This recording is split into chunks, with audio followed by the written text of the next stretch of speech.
What's struck you the most about seeing Jae'Sean back in the lineup? Just having a player that has high IQ. I think that's really what sticks out. Tate is a incredibly cerebral player. I mean, even though he's not the biggest, he's not the fastest, he's not the strongest.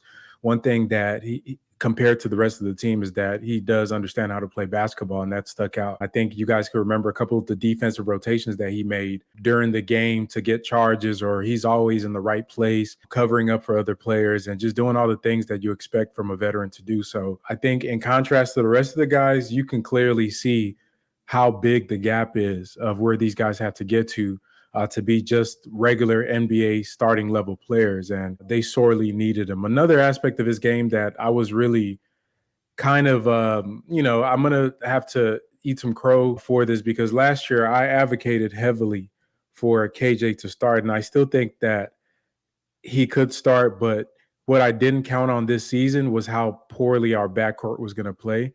So I thought Tate's playmaking skills, because he's not a great spacer, not a great shooter. His best plays are in isolation in the post, which Alp does.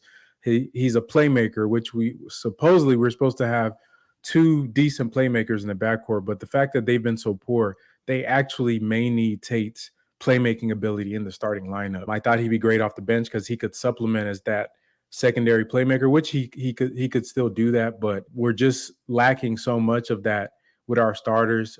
With Alp having to do a lot of that heavy lifting to get the team organized, I think possibly he might just be the best starter right now because he could simulate some sort of point guard. The one thing that everybody has to be excited about is it's sort of taken the weak point guard backup position and turned it into a strength if Tate's going to be out there. And it tells you that Silas definitely was going to do that to start the season. It wasn't going to be Daishen Nix, and all those minutes that we saw with Daishen Nix, you just wonder what would have happened if Tate was doing this from the start of the season.